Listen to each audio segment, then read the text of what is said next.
El yatebeo es una misteriosa planta come hombres mencionada en el libro Xian Lan, explicándose que un conocido del autor le habló acerca de la existencia de esta planta ubicada en América Central, conformándose de un tronco corto y grueso, de cuya parte superior emanan gigantescas espinas o más bien tallos estrechas y flexibles, como si fuesen látigos, cuyos bordes están armados con filosas púas, y estos tallos están constantemente moviéndose en el aire. Cuando una presa está lo suficientemente cerca, los tallos se extienden con sagaz velocidad y lo abrazan de manera brutal, aplastándolo y cortándolo hasta la muerte, provocando que se desangre por completo, sangre que la planta consume como su principal forma de nutrientes. Solo cuando el cadáver queda completamente seco, la planta lo libera. Fue un tal Dr. Antonio José Márquez quien le dio el nombre yatebeo, porque acorde a su testimonio, cuando esta planta agita violentamente sus largos tallos, estas chocan y se raspan entre sí, produciendo un extraño sonido que los lugareños comparan a la expresión en español yatebeo. También afirmó que dichos tallos son extremadamente venenosos, provocando úlceras que devoran la carne de cualquier animal que reciba un corte de las púas, del cual no existe antídoto conocido, provocando una rápida muerte, aunque he de imaginarme que será una muy dolorosa. Curiosamente, se menciona que esta planta o una muy similar puede hallarse en África Central. La planta se describe idéntica a esta, excepto que sus largos tallos no se encuentran en movimiento, sino que se encuentran apoyados sobre el suelo, distribuyéndose de tal forma que provoca la imagen de que el tronco parezca un cómodo asiento. Pero el ingenuo que busque sentarse en dicho tronco o se acerque lo suficiente, terminará envuelto con los tallos que cobrarán vida en un instante, siendo su destino el mismo que las víctimas de Sudamérica.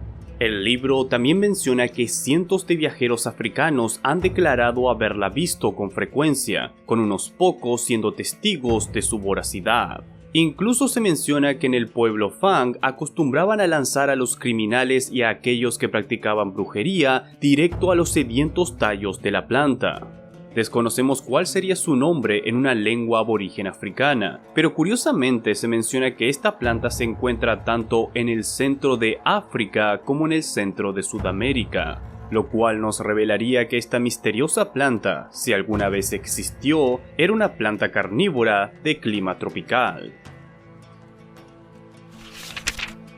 El Boan Upas, también conocido como el árbol de los venenos, es un mitológico árbol venenoso relatado en las historias de los primeros viajeros que fueron a Malasia, contándose que crecía en las islas cercanas a Java o a Cathay.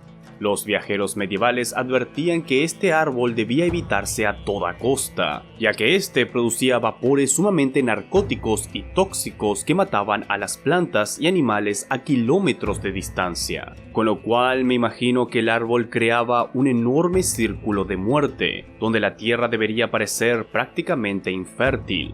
También se decía que si uno llegara a dormirse a la sombra del Boan Upas, nunca despertaría.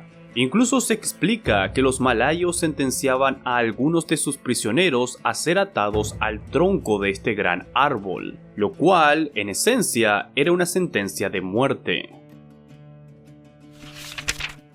Exactamente como el nombre lo indica, costumbres bantús marcan que calabazas tienen el potencial de convertirse en enormes criaturas devoradoras de animales y hombres. El cómo ocurre esto nunca es muy bien explicado, pero hay quienes creen que estas plantas crecen en donde hechiceros malvados u ogros fueron asesinados. Estas calabazas no solo son carnívoras, también son muy inteligentes, con la capacidad de hablar y engañar a las personas, todo con el objetivo de seguir creciendo hasta obtener el tamaño suficiente como para devorar humanos, con diferentes relatos, tal como el de la calabaza devoradora de Usambara, donde la calabaza destruye y devora aldeas enteras. pero a pesar de su enorme poder destructivo, aún se es capaz de hacerle frente y matarla. En el mismo cuento de Usambara, un chico superviviente del ataque a la aldea crece y aprende a manejar el arco, sorprendiendo a la calabaza y matándola al ensartarle 10 flechas, dando un terrible rugido antes de caer. El chico cortó el estómago del monstruo y liberó a la gente prisionera de la aldea. Por supuesto, este final se siente que fue hecho para que la historia acabe bien, pero si esto es en verdad una característica común de este monstruo, esto determinaría que la calabaza no devora por necesidad de comida, sino por malicia, o tal vez para sobrevivir.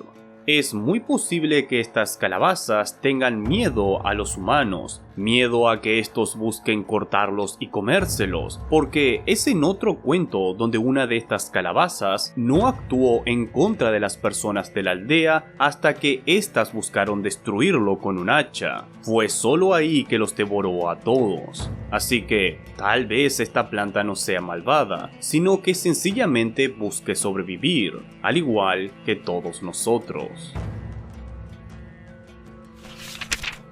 La criatura conocida como Fadwa o Yedwa es una planta humanoide mencionada entre algunos rabinos y personas de creencias hebreas. Se les describe como una especie de conjunto de hojas y tallos con forma humana, aunque el tamaño exacto se desconoce. Poseen la característica de que están conectados a la tierra a través de una especie de cordón umbilical, el cual limita sus interacciones con el terreno.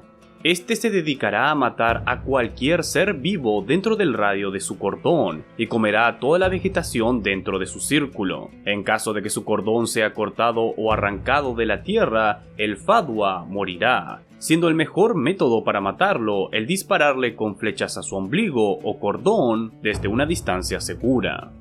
Es tratado como un ser impuro, no debiendo permitirse que crezca cerca de los hogares porque su impureza espiritual terminará afectando a los edificios y a sus habitantes. A su vez era una planta valiosa para la brujería, lo cual remarcaba su estado impuro, contándose que si sus huesos eran colocados en la boca de uno, más ciertos encantamientos permitían al individuo ver el futuro, lo cual nos revela que esta planta humanoide poseía huesos, o bien puede ser que estuvieran hablando de algo semejante a los huesos. En general, esta planta diabólica conectada a la brujería parece que ayudó a remarcar el desdén que se tenía ante semejantes prácticas en la cultura hebrea. El llamado Cordero Vegetal de Tartaria, o simplemente Paromets, es una legendaria planta oriunda de Asia Central, la cual se contaba que era capaz de dar ovejas como fruta. Originalmente parecía que estas ovejas nacían de las semillas de la planta, pero después comenzó a explicarse que la oveja o cordero se encontraba conectado a través de un tallo que actuaba como un cordón umbilical, y estos corderos pastaban alrededor de la planta tanto como les permitiera el largo del cordón.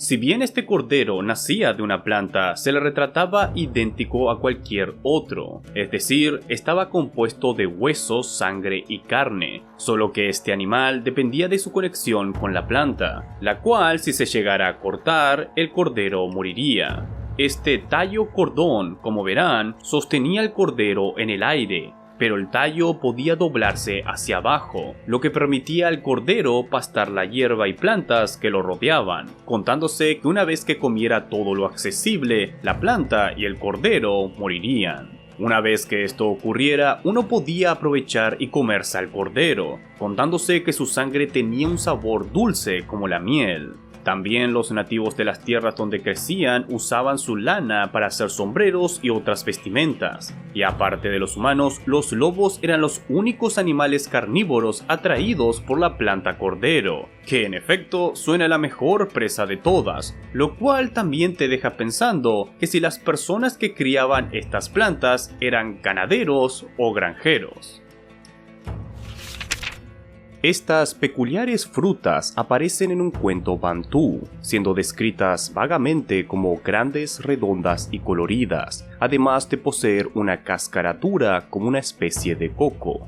Además de esto, podían hablar y poseían brazos y piernas, las cuales ocultaban cuando se encuentran colgando de las ramas de los árboles. Pero son capaces de dejarse caer y armarse con lanza y escudo cuando se encuentran en peligro, siendo perfectamente capaces de matar, en especial a niños.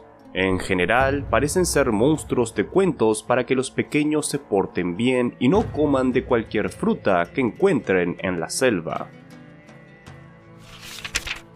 El Shinmenshu es un extraño árbol originario de mitos chinos que luego se establecería en la mitología japonesa, famoso por dar unos perturbadores frutos con rostro humano llamados Shinmenshi, traducido abruptamente como cara humana de niño.